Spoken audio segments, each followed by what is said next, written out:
You can tell a lot about a person by the name they have. And I'm not talking about the name their mom gave them. I'm talking about the name they give themselves. What is your name?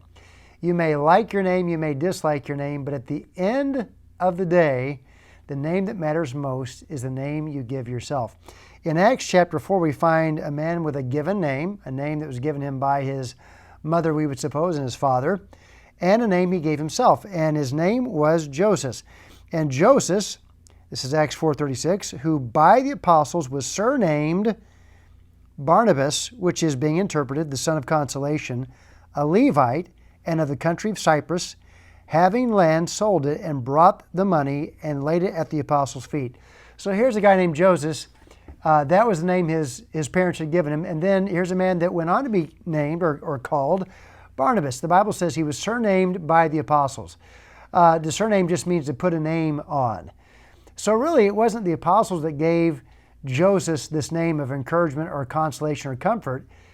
It was Joseph himself. In other words, he named himself. I've often said you have two names, the one your parents gave you and the one you give yourself every day. And the one that's most important, really, is the name you give yourself.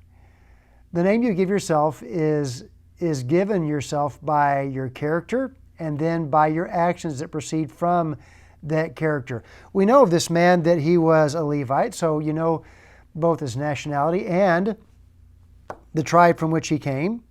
And you know what he did. That is, you know his actions that revealed something about his character. He was generous in what he gave, which was actually in keeping with what the entire church was doing at the time. He had land, he sold it, and he brought the money to the apostles for the good of the early church. Now, being a Levite, we would suppose he was not allowed to have property, so either this had been discontinued by this time, or perhaps being from Cyprus, it was allowed, or maybe he had a spouse, maybe his wife had property. But what we know is what he had and what he did with what he had, which resulted in the name that he had. You know, today, you may like your given name, you may not like your given name, but at the end of the day, it's not your parents that give you a name. It's not the people around you that give you a name. It's you yourself, by your character and by your actions. Because the name that matters most is the name you give yourself.